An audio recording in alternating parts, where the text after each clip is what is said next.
அனைவருக்கும் வணக்கம். இன்னைக்கு நம்ம வீடியோல எதை பத்தி பார்க்க போறோம்னு சொன்னா, அண்ணன் விஜய் சேதுபதி அவர்கள் வந்துட்டு சங்கிங்க தாறுமாறா கண்டமேனிக்கு வறுத்து எடுத்துட்டு இருக்காங்க. எதுக்காக அப்படி செய்யறாங்கன்றதையும், விஜய் சேதுபதி அண்ணன் என்ன தப்பு செஞ்சாரு அப்படின்றதையும் நம்ம பார்க்க போறோம். அதே போல 2 தற்குறிங்க நாங்களும் தற்குறிங்க தான் அப்படின்னு சொல்லி வாண்டடா வந்து வண்டியில ஏறி இருக்கிறானுங்க. அந்த தற்குறிங்களை பத்தியும் தான் நம்ம இன்னைக்கு பார்க்க போறோம். அந்த தற்குறிங்களையும் சிறப்பா செய்ய போறோம். வீடியோவை ஸ்கிப் பண்ணாம பாருங்க. சரி, இந்த தற்குறிங்க என்ன பேசிருக்காங்கன்றத பாத்துட்டு வந்துருங்க. தற்குறி நம்பர் 1. நீ வா, உத்தரப்பிரதேசத்துல இருக்க எந்த சிட்டி வேணா, லக்னோ இல்ல எந்த சிட்டி வேணா வா. இந்த மாதிரி கேவலமா சென்னையில இருக்கிற மாதிரி ஒரு ரோடு அங்க இருக்கிற ஒரு சிட்டில நீ காட்டு. எங்க வந்து இன்னும் கதை விட்டு இருக்க வளர்ச்சின்னு உத்தரப்பிரதேசல எங்கோ போயிடுச்சு. உத்தரப்பிரதேச பத்தி பேசினா எனக்கு கெட்டகம் சொல்லிட்டேன். நீ வேற ஏதாவது பேசுக, ஏன்டா உத்தரப்பிரதேச பத்தி பேசாத. இல்ல சரி, பாத்தீங்களா? இப்ப தற்குறி நம்பர் 2வையும் பாத்துட்டு வந்துருங்க. இன்னைக்கு அயோத்தியா இன்னொரு 5 வருஷத்துல பாருங்க சார், இந்தியால நம்பர் 1 ஸ்டேட்டா வரும் சார். அப்படி ஒரு பெரிய அதிசயத்தை பண்ண ஒரு கால விழுந்து ஆதித்யநாத் கால விழுந்து என்ன தப்பு? யோகிங்க அவரு கல்யாணம் பண்ணி பாத்தீங்களா? இதுதான் இவங்க பேசிருக்கிறது. சரி, ஓகே, நம்ம எவன் பேசுறதோ நம்ம அப்படியே எடுத்துக்கிறது இல்ல.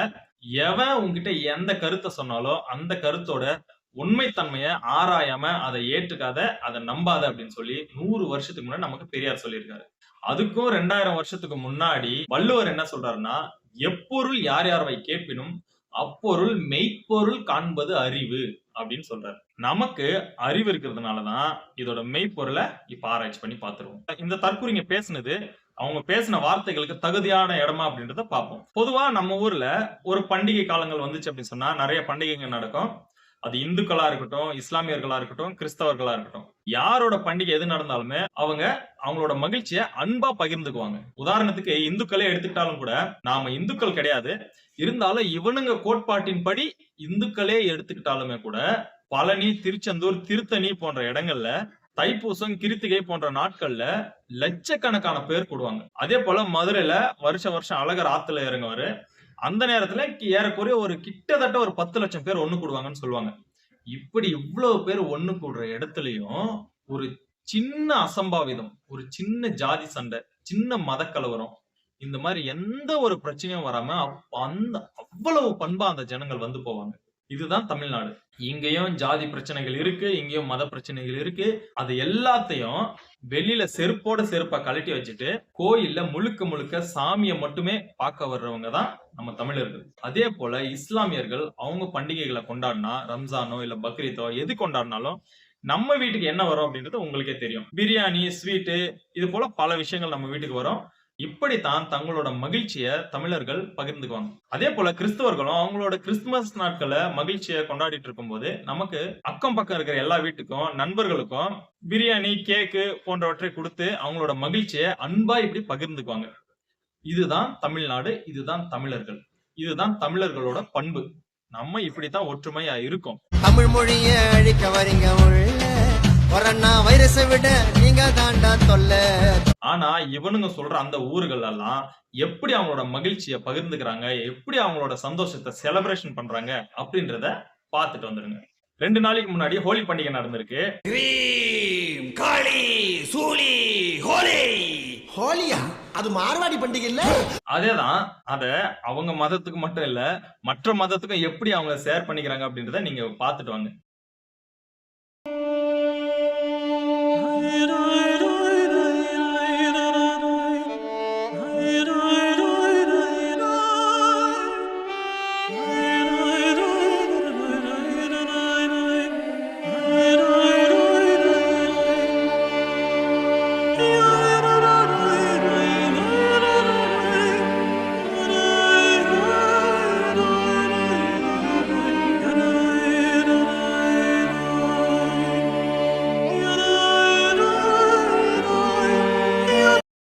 உத்தரப்பிரதேச பத்தி பேசினா எனக்கு கெட்டகம் சொல்லிட்டேன். நீ வேற ஏதாவது பேசுக.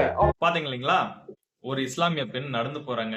அவங்க மேல சின்ன பசங்களை வச்சு அந்த ஹோலி கவர் எடுத்து அடிச்சு அவங்கள அவமானப்படுத்தி, சின்ன பசங்களை வச்சு அவமானப்படுத்தி அவங்கள தலை குனிஞ்சு ஓட வைக்கிறது தான் இவங்க சந்தோஷத்தை செலிப்ரேஷன் பண்ற விதம். இத பத்தி பேசினாதான் அவருக்கு கெட்ட கோபம் வந்துருமா.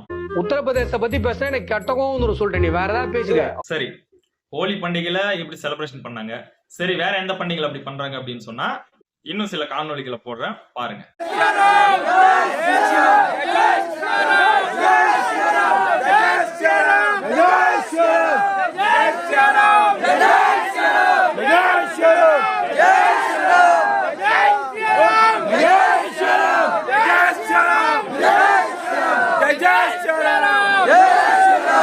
உத்தரப்பிரதேச பத்தி பேசினா எனக்கு கெட்டகம் சொல்லிட்டேன், நீ வேற ஏதாவது பேசுங்க.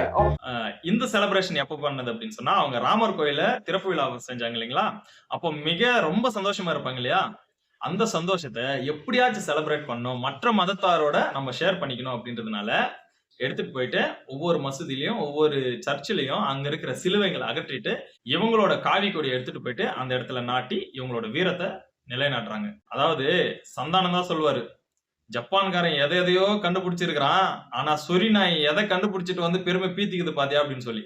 அந்த மாதிரிதான் 1000 வருஷத்துக்கு முன்னாடி நம்ம மன்னர்கள் எல்லாம், ராஜராஜ சோழன், பாண்டியர்கள் எல்லாருமே கன்னியாகுமரி தொடங்கி காஷ்மீர் வரைக்கும் எல்லாரையும் ஜெயிச்சு அந்த இடத்துல இவங்களோட வெற்றி கொடியை நாட்டிட்டு வந்திருக்காங்க அப்படின்னு சொல்லிட்டு நம்ம வரலாற்றை படிச்சிருக்கோம். ஆனா இந்த நாய்ங்க எதை நட்டுட்டு வந்துட்டு பெருமை பீத்திக்கிறானுங்கன்னு சொல்லிட்டு நீங்களே பாருங்க. அது மட்டும் இல்லாம ஜெய் ஸ்ரீராமன்ற கோஷத்தை இந்துக்கள் சொல்லும் போது இவங்க சாமிக்கு வந்துட்டு அந்த அளவுக்கு சாட்டிஸ்ஃபைட் ஆகாது. எப்ப இஸ்லாமியர்களும் எப்ப கிறிஸ்தவர்களும் சொல்றாங்களோ அன்னைக்குதான் இவங்களோட கடவுளுக்கு வந்துட்டு ஒரு திருப்தி கிடைக்கும். ஓ, நாம கடவுள் தான் அப்படின்ற திருப்தி கிடைக்கும்.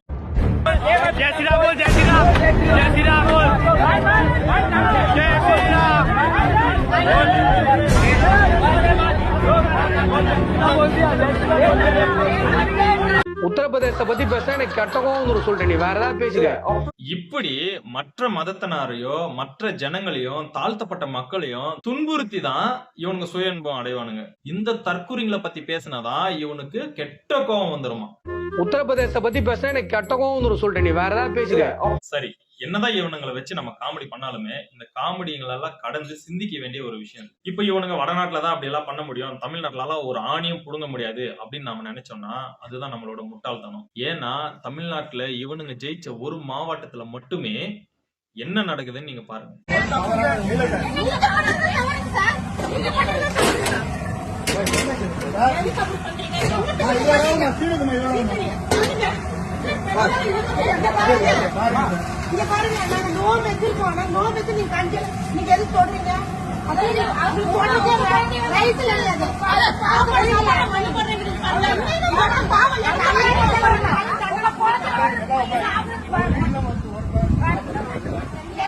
இஸ்லாமியர்கள் நோன்பு கஞ்சி செஞ்சுட்டு இருக்கும்போது அங்க போயிட்டு காவல்துறையை போய் தடுக்குது.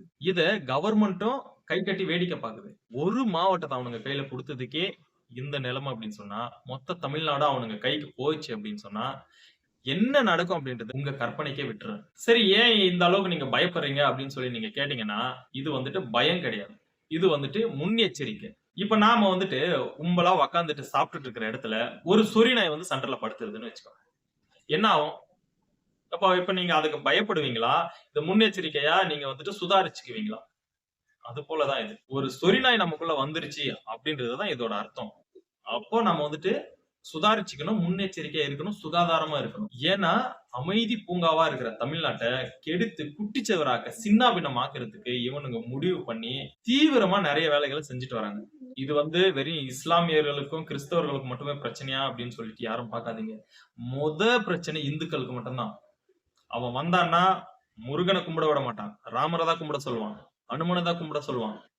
நீ உனக்கு இஷ்ட தெய்வங்களை கும்பிட முடியாது, நீ இஷ்ட தெய்வங்களை கும்பிடுற எவனுமே இந்துக்களே கிடையாது அவங்களோட பார்வையில. தமிழ்நாட்டுக்கும் வடநாட்டுக்கும் ஏணிய வச்சா கூட எட்டாது, அந்த அளவுக்கு உயரத்துல தமிழ்நாடு இருக்கு. நம்பர் 1 மாநிலமா தமிழ்நாடு இருக்கு. இதுக்கு யார் யார் காரணம்னு பாத்தீங்கன்னா 50 வருஷமா ஆண்டுட்டு இருக்கிற 2 திராவிட கட்சிகள். இன்னைக்கு திமுக ஆட்சியில் இருக்குன்றதுக்காக திமுக மட்டும் தான் நம்ம சொல்ல முடியாது. 50 வருஷமா ஆட்சி செஞ்ச அதிமுக திமுக 2 திராவிட கட்சிகளுமே தான் இதுக்கு காரணம். எதுல முதன்மை மாநிலமா இருக்கோ இல்லையோ அதை பத்தி நமக்கு கவலையே கிடையாது. ஆனா இப்பேற்பட்ட மத கலவரங்களும் இப்பேற்பட்ட தற்குறித்தனங்களோ இப்பேற்பட்ட பைத்தியக்காரத்தனமோ இப்பேற்பட்ட பொறுக்கித்தனமோ இல்லாத ஒரு மாநிலமா தமிழகம் இன்னைக்கு இருக்கிறதுக்கு காரணம் இந்த 2 திராவிட கட்சிகளுமே தான். மற்றபடி நீங்க எஜுகேஷன் வைஸா பார்த்தாலும் எந்த விதத்துல பார்த்தாலும் தமிழ்நாட்டை ஏணி வச்சாலும் எட்ட முடியாத உயரத்துலதான் வடநாடுகள்லாம் இருக்கு. ஆனா இந்த தற்கூரிங்களுக்கு ஏன் வடநாடு அவ்வளவு இனிப்பா இருக்குதுன்னு நமக்கு தெரியல. அதே போல பொதுவா நாமெல்லாம் ஒரு வீட்டுல சாப்பிடுறோம் அப்படின்னு சொன்னா உண்ட வீட்டுக்கு ரெண்டகம் பண்ணக்கூடாது அப்படின்ற ஒரு பழமொழியே இருக்கு. நாம எந்த வீட்டுல சாப்பிடுறோமோ அந்த வீட்டுக்கு விசுவாசமா இருக்கும். ஆனா இந்த தற்கூரி என்ன பண்றாங்கன்னா நம்ம மண்ணுல நம்ம தமிழ்நாட்டு சாப்பாடை சாப்பிட்டுட்டு ரொம்ப அசால்ட்டா போயிட்டு வடநாட்டுக்கு சப்போர்ட் பண்றானுங்க.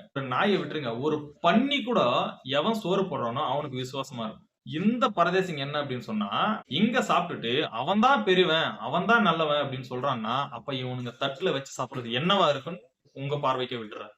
அப்போ இவனுங்களுக்கு எவன் கொலை பண்றான், எவன் கொள்ளையடிக்கிறான், எவன் திருடுறான், எவன் ஊழல் செய்யறான், எவன் கற்பழிக்கிறான், நாடு எதை நோக்கி போயிட்டு இருக்கு, மணிப்பூர்ல என்ன கலவரம் நடந்துட்டு இருக்கு, பஞ்சாப்ல என்ன பிரச்சனை நடந்திருக்கு, டெல்லியில என்ன போராட்டம் நடந்துட்டு இருக்கு, எதை பத்தியும் கவலை கிடையாது.